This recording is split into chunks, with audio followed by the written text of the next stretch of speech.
This is wonderful. I really enjoyed hearing the excitement in your conversations as you met new people this morning. And again, I want to welcome you to the first annual conference of the Girls Raised in Tennessee Science Collaborative Project. I want to thank a few people who helped pull this event together. I want to invite all members of the G.R.I.T.S leadership team and champions board to please stand so we can recognize you. Thank you so much for all of your hard work. We do have a few visitors from the National Girls Collaborative Project, so I want to ask them to stand. And also we have a visitor from the New Louisiana Girls Collaborative Project. So would you please stand so we could recognize you? Thank you.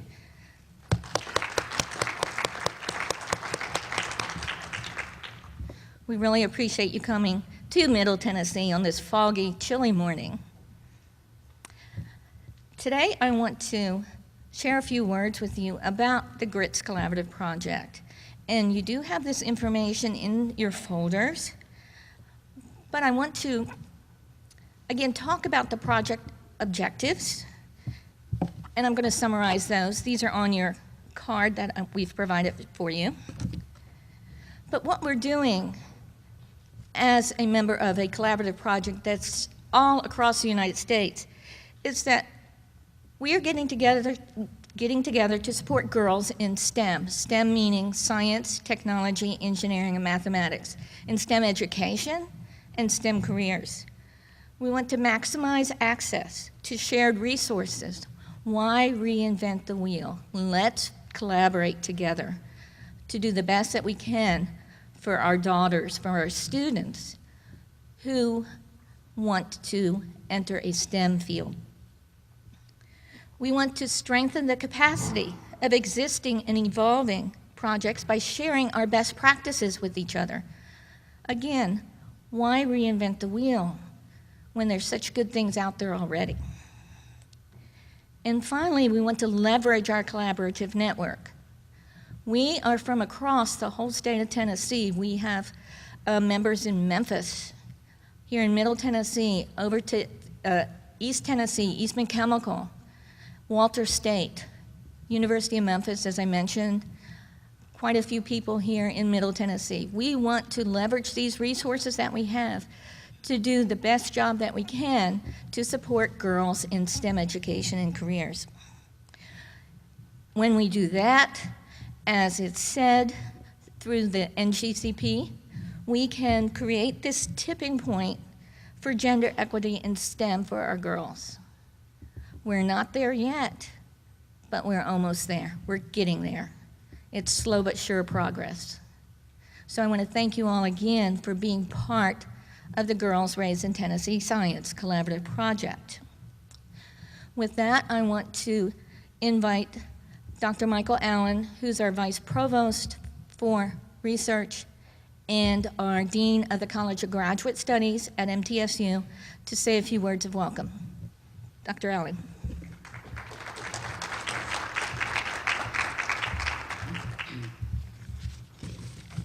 Good morning, everyone. Now, I want to welcome everybody to Middle Tennessee State University and also to the G.R.I.T.S conference. As Dr. G.R.I.T said, G.R.I.T stands for Girls Raised in Tennessee Science. And she founded the G.R.I.T program here with funding from the National Science Foundation through the National Girls Collaborative Project. As she says, I'm the Vice Provost for Research and Dean of the Graduate School here, and I know a little bit about STEM ed. My degrees are in engineering. I have a bachelor's and a master's degree from Texas A&M University in nuclear engineering, and I give talks to her class about nuclear engineering. And I've got a master's degree and a PhD in engineering physics from the University of California. You know, there are two great reasons to get a degree in a STEM discipline: science, technology, engineering, and mathematics. And the first one is that I think it's really interesting and exciting to study STEM subjects. And I know sometimes that late in the evening when you run into a math problem that's difficult, or when you get to engineering, you'll run into engineering problems that are very difficult. It's frustrating and it's hard. But, you know, there are some rewarding things about it. You know, once you get that problem right, it's really rewarding. And if you get involved in undergraduate research, research is really exciting and interesting. And if you go on to do a master's degree and a PhD, and hopefully you'll come here and be in graduate school, I have to recruit a little bit. You'll do some things that nobody has ever done before. And you get to write it up and go out throughout the world and talk about your research. The other thing is a little bit more practical thing, and that is, if you get a degree in a STEM discipline, then you probably make more money. No, research shows that you make more money throughout your lifetime than a degree in almost anything else. And you know, people say that money doesn't buy happiness. That's something that you've got to make a choice to have in life, and you've got to make the right decisions. But I will just tell you that everything's a little bit easier if you have money. So you can go where you want to go, buy the things that you want to buy, and do the things that you want to do a little bit easier if you have money. In addition, if you have money and you have to borrow money to go to school, it's a little bit easier to pay off those loans. I always hate to see somebody get a degree in philosophy and have $60,000 in loans. It's always a little bit hard to pay that kind of money back. You know, since G.R.I.T.S is focused on girls and women, I want to say something about the gender issue. I have had a long career. I've been paying Social Security taxes 48 years.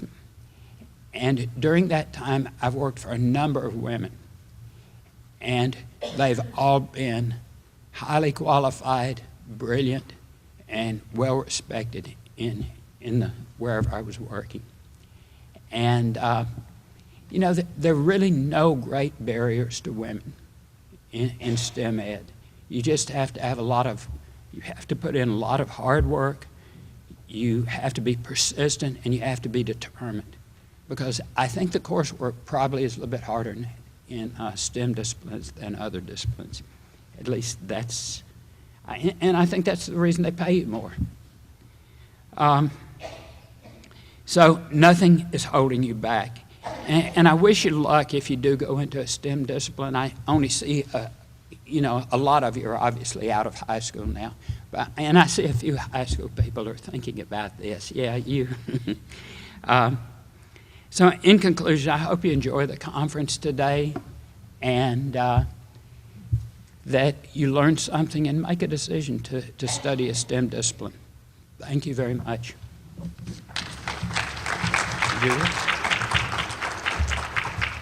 Thank you, Dr. Allen. You brought back memories of my work as a graduate student at University of South Carolina, where I was a selenium chemist. And when I tell my students that now, they say, "Why selenium?"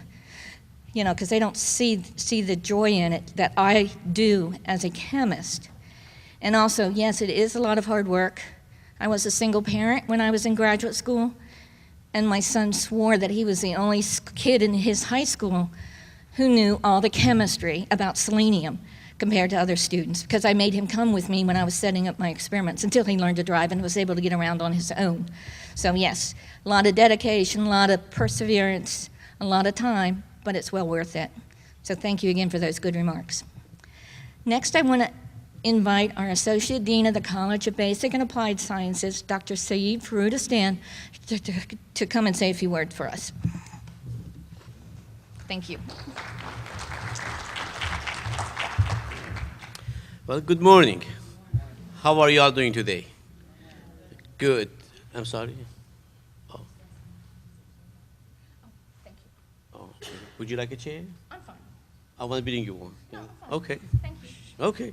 We have to listen to her. She's the boss. So if she thinks she needs a chair, we need to bring it for her.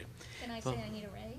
Yes, yes, yes, yes. You all deserve. I mean, Well, I came today, I have it myself, I'm the associate dean of College of Basic Applied Sciences. When we have all of these 10 science and engineering, technology and math and physics, everything in our college.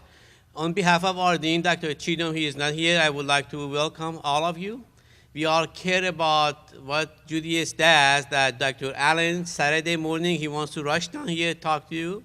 I want to be here. Both of us have daughters, and I really know how important the math science education is for girls. As Dr. Allen says, when I tell them, when I see the girls, I'm good at brainwashing them, to put them in the sciences. I would say, college is not about hobby. Somebody came to me and said, I want to be a musician. I said, fantastic. You come down, you be in sciences, and I brainwash them for engineering. You make a lot of money. You buy a big house, nice basement, have your own band. And you are doing well. And, oh, really? I said, yes, because I'm telling them. College is not a hobby. Because, as Dr. Allen said, when you graduate, if you have money, you have hobbies. If you have no money, you have to work 2 or 3 shifts to make ends, and there is no hobbies anymore. So this is excellent major to be in, and I always recruit girls to come to sciences. It is very important, and I tell them, men and female are different. We are different. I don't care what they say. We are different, but we are equal. The guys can dunk a basket or run on the roof or maybe pick something heavy. The females are good in coordination and some other stuff, but when it comes to science, we work with only what is inside here. And we are all equal, and I guarantee you, from what I have seen, the female are better than male. When they sit in the classes, there are few of them, but they do much better. So stay with it, and they will do fine. And again, I would like to thank all of you for being here. We were sitting at the Nason table over there, and I told the other 2 people sitting by me that Nason is giving 3 Ultima card away. But we have to be sure sitting at that table. So I do not know where they come from, okay? But again, I would like to thank you and welcoming you to the Middle Tennessee State University. And it is one of the finest and the best university in Tennessee. We have the largest undergraduate institution here at MTSU. And hopefully pretty soon we will have more female in STEM education than, or the same as male, let's say, not more, because we need to take care of them too. Thank you so much, and have a wonderful weekend, the rest of the week. Thank you.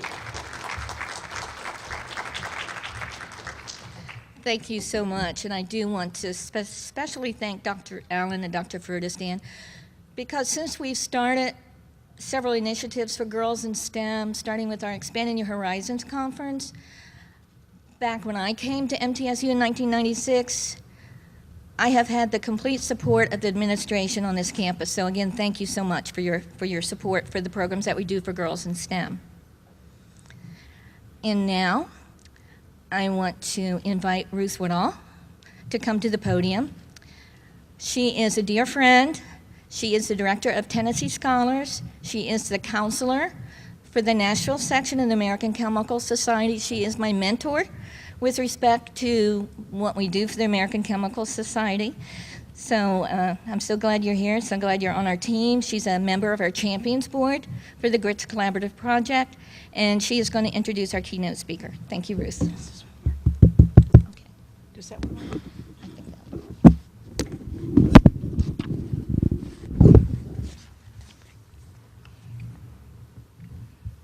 I think one of the qualifications to be a speaker today is to be short. So Nancy, I'm going to move these for you. Okay. I met Nancy Holliday back in the summer, well, the spring, late summer, at the Kentucky Girls Collaborative Conference. And I was just spellbound by her talk. And when Judith, they sent me there to find the best speakers, the best people to come to Tennessee to portray the message that we really want to get across to girls and people everywhere. So I immediately said, Nancy's it. So I called Judith and I said, I've got the perfect speaker, because Nancy is a true grit. You ever heard that movie, True Grit? Nancy is a true grits. She's a girl raised in the South. She came from Kentucky, so we still consider that South, I guess. Okay, she's a mother of 3, so when I grew up, a girl raised in the South was supposed to be a mother, so anyway, so that makes her a girl. She's smart, and you look around the room, you see all these smart women here, and smart men, Southern women, are beautiful. So when Nancy comes, she's a beautiful, beautiful inside and out, and I've had a little chance to get to know her.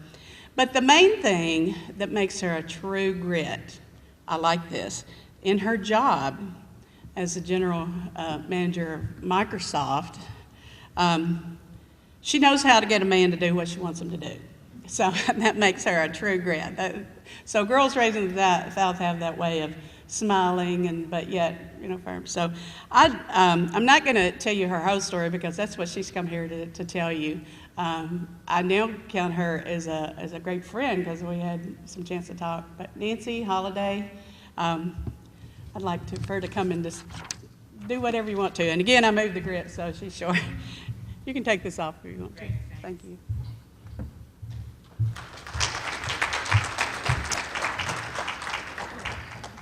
So I am short. So thank you for the introduction. And as you'll know, I'm Nancy Holiday. I live in Vienna, Virginia, and it's both. I want to thank Ruth and I want to thank Judith for having me here. It's both an honor and I'm incredibly humbled to be in front of you guys. I feel like my story is just a story that anybody in this room can have. So it's great to be here. What you're doing is very, very important. I always say that 1 + 1 does equal 3.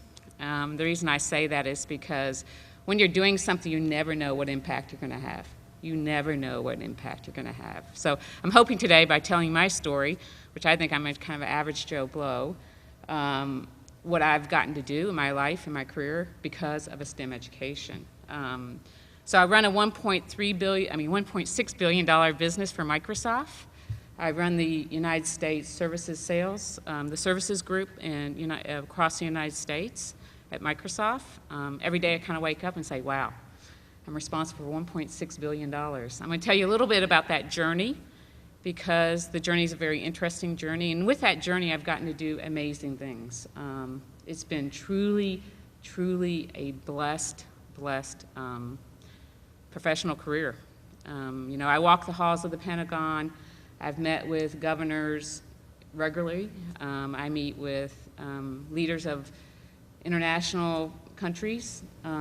So it's just, and I'm a girl from Kentucky that was okay in math. Okay, and I was always a very conscientious student. I don't think school came real easy for me. It came okay.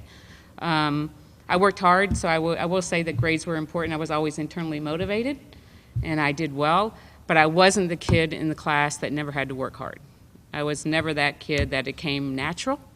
And with that said, I've gotten to experience lots of great things. So I do think it's important to kind of give you a little background, and I'm hoping that I can close a little early and answer questions because I think my interaction with you is just as important as my story. I do have to use reading glasses. I am of that age where I have to use reading glasses, so hopefully you don't mind that. So I was born and raised in Kentucky. My dad was born and raised in Kentucky, but he was part of the Public Health Service, so he moved around. In 1960, he was asked to come back and start the University of Kentucky Dental School. And so he moved back, and I was actually born in Kentucky. So I have to say, really love Kentucky. My dad, I do contribute a lot of my strengths, a lot of my background to my father, if I'm honest with you. He was somewhat a trailblazer. He was an inventor. He was passionate about, just life. He's 84 going on 65. He plays golf 6 days a week. He continues to bless me. He never sent me the message, and my mom never sent me the message. I'm really lucky because in one way I feel like I'm a female kind of raised in this male environment. I never got the message that I couldn't do things. I was the last of 4 with 3 older brothers. So there were 4 of us in 5 years, and you would say, oh, the darling little only girl in this male family. I bet you she was pampered. I don't remember one day I was pampered. But I will say that my dad was, and the reason I talk a lot about my dad was, unfortunately, my mom died when I was 12. She got sick when I was 9 and spent a lot of time in hospitals. And so as much as she was a huge influence in my life, my father was probably a larger influence because I had him longer, frankly. My dad was, he started the dental school. My mom was a nurse in the OR. So, but they were very dedicated to their kids. My mom was a mom who, after she had her 4th kid, she stopped and was a stay-home mom and, raised us. My dad was absolutely, and we're talking about in the 60s, and we're talking about Kentucky, he was absolutely colorblind. He had no stereotypes. He really believed in diversity. He hired the first African-American professor at the University of Kentucky. And what I remember about that was not only did he hire him, he showed him where to live, which was our neighborhood. And our house got egged every single day for about a year. And, I remember my dad just walking out there and cleaning it off and saying, "This is ignorance. This is ignorance."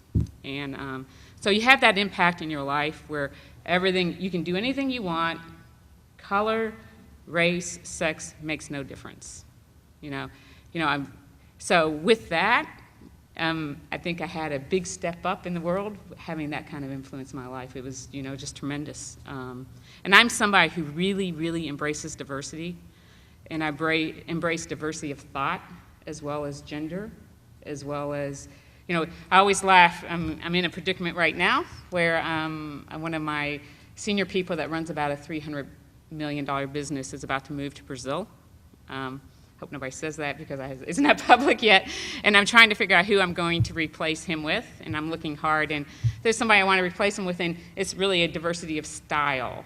I'm very direct, very straightforward. Everybody always knows where I stand. And there's another person who works for me who's incredibly successful, not direct, and I'm having a hard time wanting to put him in the job because I don't relate to this style. So I am somebody who really embraces the different styles because there's all kinds of different diversity.